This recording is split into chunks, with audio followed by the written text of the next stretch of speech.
As a realtor, your image and reputation is everything, which is why making sure your profiles, images are updated, accurate, and reflect who you are as a professional is critical. At REMAX Results, we've created a complimentary online audit to help you make sure that your online presence is an accurate reflection of you for your customers. So if you're interested in having this complimentary guide, shoot us an email, podcast@results.net.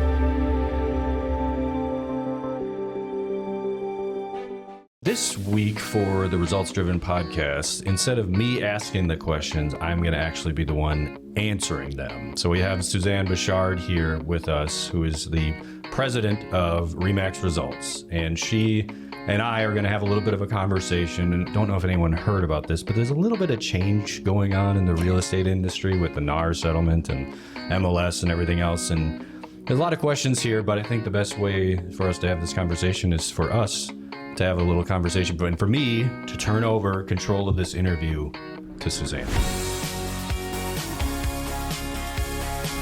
So a lot has happened in the past year with NAR and the class action lawsuit.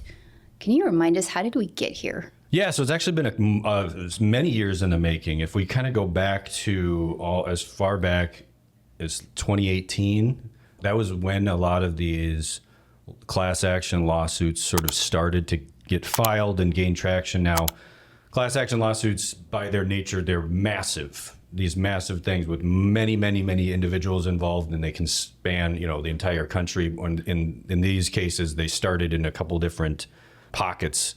One of them started in Minnesota, Shorewood, Minnesota, the Sitzer case, the Merle case down in Missouri. Then there was the No Select case in New England. The allegation that was being brought by these plaintiffs in these class action claims was the idea that this system that NAR has helped create with all of these different MLSs and the system where listing agents offer cooperative compensation to buyers brokers through this MLS system was anti-competitive. That there was a potentially an artificial inflation or impact on the market, the free market, and the way buyer brokers got paid. There's something that's also important to understand with these claims that was going on in the background, which is that in 32 states in this country don't have buyer representation contracts, don't provide disclosures to consumers about how their agents are getting paid, which doesn't really apply to us here in Minnesota, Wisconsin. We've had buyer rep contracts for decades. So again, different states, different laws, different approaches. I'm not going to just throw everyone else in other states under the bus, but there's some of that going on as well. And then the last thing that was a part of this litigation is the fact that what the plaintiffs' lawyers did in these lawsuits, the one of them that was ultimately successful in a jury trial down in Missouri and were awarded over $1 billion in damages, was showing that over the last 20 years or more, but really if you look back over the last 20 years, with the introduction of the internet and Zillow and all these other things that have disrupted our industry in different ways, in other countries, in other places where real estate is also done. They have houses in other countries. Did you know that? But they get bought and sold. But in those industries where they also have real estate professionals, the buyer representation compensation declined. It was depressed sort of by external forces and different things. That didn't happen in the United States of America. Everything sort of remained flat and static, and they sort of used that economic data to convince a jury that there must be some sort of, if I use the phrase conspiracy or something, but again, artificial propping up of buyer rep compensation through this system.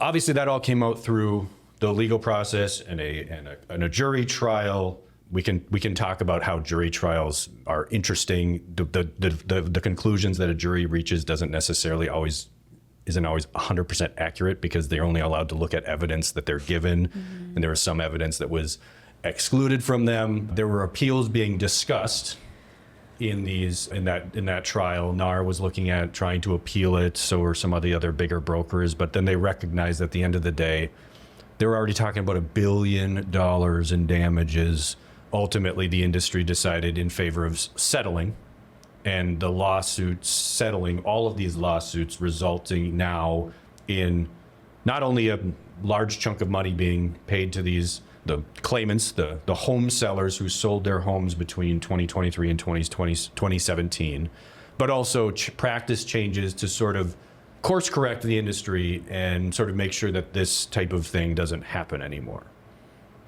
Can you help everyone understand some of the key changes that are coming? How much time do you got?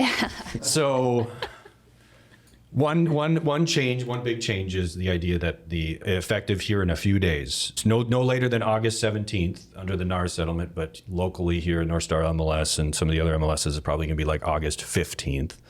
The MLS will no longer allow listing agents to publish an offer of cooperative compensation on the MLS anymore.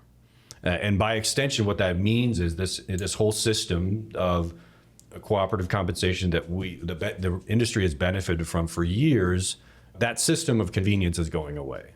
So the idea is, in the past, if there was an offer of cooperative compensation, the buyer's agent could simply bring their buyer, show the listing, write the offer, and know that they were going to get paid whatever that cooperative compensation was that was being offered.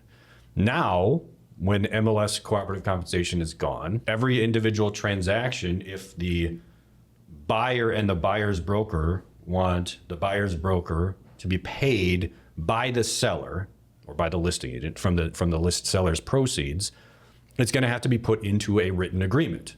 That those default rules, sort of that system, is gone. So now, if you want to get paid directly from your buyer, if the buyer is going to pay the buyer's agent directly, great. Nothing else is needed. That would be documented in the buyer rep contract. But a lot of buyers will prefer not to pay their agent because they want to apply all their cash towards the down payment and other things. And so in that respect, they will need to then make sure that there's a separate agreement paying from the seller's proceeds the buyer broker's commission, the cooperative compensation. There are really two methods for doing that now under the new forms. One of them would be is just strictly in the purchase agreement. The buyer can ask that the seller pay the buyer's broker commission in the purchase agreement as a term of the purchase agreement, just like when a buyer asks a seller to pay some of the buyer's closing costs, right? It's just something that it's part of the deal. They're asking, hey, I'm writing this offer, maybe I'm writing full price or over full price, but I'm asking you to please pay some of my closing costs, right? Sellers do that all the time. They end up with their agents probably deciding which is the best net offer. Doesn't matter the purchase price is one thing, but after you subtract, what's the best net offer? And so that they can do that. You can also enter a separate agreement just between the brokers. If the listing broker is willing to pay that cooperative compensation still, and the buyer side asks for it, they can put that deal together on the side too. But that change is conceptually, I think, the big thing that just agents need to just kind of embrace and accept, right? It's just like we're flying over the rainbow, we're landing in Munchkin Land, it's all color and everything else. We're in this new world. You just have to embrace it, right? It is right. What it is now. There's no going back. You just have to accept what it is. And then we are, in this industry, creatures of contracts. We deal with them every day. Mm-hmm. This is not going to be a problem for us. It's just sort of like a new muscle we have to start exercising. Right. I attended one of Cindy Vadnais' roundtable talks, and there were quite a few sales executives there that felt that it was very easy and preferred on the purchase agreement. What feedback have you received? Well, one of the things that we have to unlearn is this idea that putting commission in the purchase agreement is a bad thing. That was something that was sort of forced on us through the Realtor sort of rules and practices because we had this system. We didn't need it put in the purchase agreement because we had this cooperative compensation system in the MLS. So now that that's gone, suddenly those warnings, that idea, like don't ever put your commission in the contract, everyone's silent on like that. No one's shouting that from the rooftops anymore, right? Right. And so in reality, residential real estate is now going to be sold just like commercial real estate always has. And a lot of new construction too, which is to say it is not uncommon in a commercial transaction for first of all, for commission not to necessarily be offered. There's maybe even a presumption in commercial business a lot of the times that each side is just paying their own agents. However, that's not to say that it cannot be paid out. And often if a buyer's agent would ask the listing agent in a commercial deal, are you offering any kind of payout?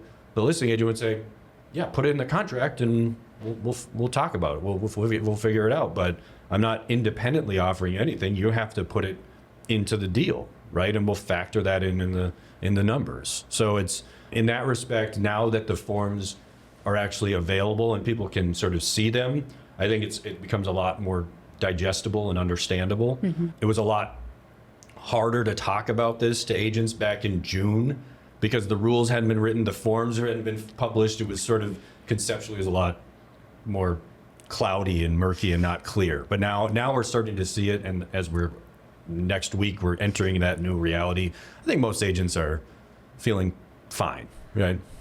Are you surprised at all about the timeline that's provided since the settlement and when these changes needed to be initiated? I think it's easy for me to kind of sit back and be critical of some of this stuff because, well, you know, I could say, well, it would make more sense to do it this way, but I wasn't in the room. Litigation is messy. Okay. And these kinds of settlements, we're talking, again, besides the fact we're dealing with billions of dollars, we're dealing with 50 states, hundreds of MLSs. There's so many moving parts here that I think it might have just been at the end of the day, they just said, okay, we have to tear this Band-Aid off at some point. It's gonna be messy regardless. Again, because we have states, not like Minnesota, Wisconsin, that have to create this whole new concept. Right, in such a short period of time on top of it. Right. It's just a little surprising to me. Now, I'm not going to sit here and say I know how they do things down in Texas, right? I'm not licensed down there. I don't know how to do it. But I mean, if you just created a new rule that you must suddenly have a buyer rep contract mm-hmm. or something like that to show homes, which, by the way, is another consequence of this settlement, what are their state's laws? What does that infrastructure look like? In Minnesota, we have dual agency. In Wisconsin, we have designated agency. But both of those allow for a listing broker to have a listing contract, a buyer's broker to have a buyer broker contract. But if they're both the same brokerage, they can represent both sides in a fashion. What does that look like down in some of these other states and their laws, and how are their legislatures responding? It's fascinating, but it's a complete, every single state's different. Colorado, as I understand it, has come out and said that particular rule about you must have a signed buyer agreement before you can show a home is inconsistent with Colorado's statute, which means they don't have to follow that particular provision of the law out in Colorado because states' laws still prevail over this NAR settlement. Something I want everyone to hear. When we talk about these rules, no one's ever saying that cooperative compensation is illegal. Nothing about this is illegal, right?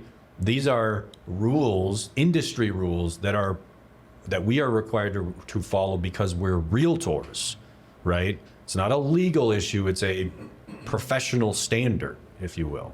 So how would you recommend our sales executives in bringing up this new form when they're doing an open house? Is it required? So what we do know that open houses at this time are the one exemption, the one thing that's protected. So if you're the idea with this rule is when when working with a buyer, you must have them enter into a written agreement for showing any home. That's coming from the NAR settlement. So working with a buyer, kind of just thinking in terms of, are you chasing that buyer commission? Why are you showing this house? Because you want to get paid for it, right? Now, we have buyer rep contracts exclusive. We have non-exclusive buyer representation contracts for everyone who's with results and anyone else. Those are the best forms to use. Why are you going to show a house if you're not going to get paid for it, right? I got other things to do in my life. But if I'm going to go show a house, I have an expectation that I'm only going to do that if there's something in it for me. I've got gas to pay for, family to spend time with. I've got other clients, so why would I go show a home if this person is not going to pay me? Now, remember, the exclusive buyer rep contract allows us to say that they will only look at homes with us and they will only buy with us. A non-exclusive buyer rep contract says, I will just get paid if they buy a house that I show them. So they can go look at other homes with other agents. They can date other people. I don't care. But if I'm going to show them a house, we should sign a buyer rep contract. Otherwise, why am I doing this at all? Now, there's now a third option or a third idea here, which is, what about, you said open houses, right? If someone's walking in on an open house, we don't have to force them to sign a contract with us or something because they're just visiting the open house. As an open house agent, I'm representing the seller. I'm just selling the house to the public, right? But if it's separate from that, if a prospective buyer calls an agent and says, hey, can we go look at that house over there? Well, we have to have you sign an agreement first. And again, exclusive buyer rep agreement, non-exclusive buyer rep agreement, and then there's this third option, which is like a generic home tour agreement. MLSs are producing their own version of this kind of this agreement, which again just basically says, I will show you the house for zero compensation. At REMAX Results, we have a home tour agreement that I created. There's also a Zillow document that's floating around out there, and other brokerages are kind of approaching it their own way as well. But that idea is, it's an agreement, very generic, that just says, you agree that if I'm going to show you this house for nothing, right? I'm willing to just show you this home, maybe as a way for us to generate some working relationship. And if later we decide to turn this into a buyer rep contract, we decide to start going steady, then great, we'll sign a buyer rep contract at that time. But this home tour agreement sort of fulfills this new requirement that before you can open the door for any showing, you have to have something in writing with that buyer that specifies what type of compensation you're going to be receiving. But again, buyer rep contracts, that's where you should really be focusing your energy. By the way, sitting down with buyers and talking about these new rules and everything else and the state of the market has never been more important. Just going out and just looking at random houses without educating your buyers about what's out there, where the market's at, in their price point. Being more hands-on. I mean, that's where we show our value anyway. I think the idea of just allowing the tail to wag the dog, so to speak, or just like letting the buyers just say, I just want to go look at this house, I want to go look at this house, without sitting down first and saying, what are your expectations, what are your goals, what are we looking for, and then preparing them for it so that if they find something they like, they're ready, right? Those all that preparation, all of that good counsel comes from a buyer consultation first, so that you've laid the groundwork. Because the last thing you want to be doing is trying to explain to them the nuances of cooperative compensation when they're in multiple offers. They just want to write the offer, and now they're saying, wait a minute, what are you talking about? What is all this stuff you're trying to explain to me? I just want to submit my offer. As an attorney and a real estate broker, you have a unique perspective. What are your thoughts on these changes? I think the elevation of the professional practice in some of the other parts of this country is not a bad thing. Right. That was shocking to me to recognize that buyer agency didn't necessarily exist, or those types of contracts didn't exist. Now, I am not going to sit here and cast stones and say that Minnesota, we're perfect and everyone else is just catching up, because I'd never really practiced outside of the Midwest here. So I really can't speak to what forms they do use and what their laws are and everything else. But I think at the end of the day, what I think is interesting is this idea that the old system allowed listing agents to decide what you were worth. And I always kind of thought that was a little bit fascinating. So so what a listing agent said, I'm going to offer this number, and that's just what your time is worth. Now, as an attorney, the more I do my job, the better I am at it.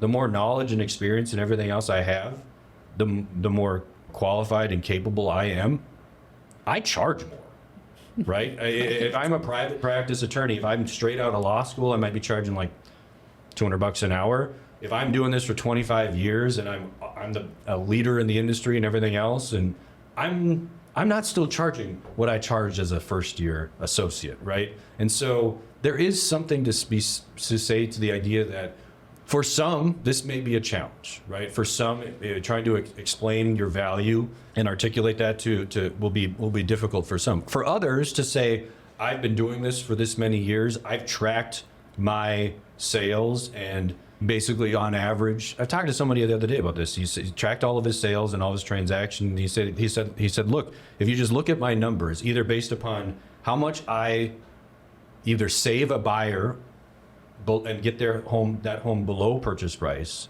either writing the offers or through the inspections, or on my listing sides, how much I get them over their list price. If you add it all up and average it all out, my clients save more than what I get paid on any individual transaction. I mean, he's got the data to support it, right? And so if you can embrace this idea and lean into it and also justify your fee, whatever that might be, the one thing that these changes does allow is that if you say, I'm worth 3%, I'm worth 2.8%. Well, I mean, whatever it is, the number that you feel that you're worth, whether it's percentage or flat fee, now you can explain that to your client, document in your contract, and then go get it, right? So there is something liberating, I think, about that. I mentioned before the idea was with these lawsuits to introduce more sort of free market capitalism. You get paid what you're worth, a little bit more fluidity into that otherwise pretty static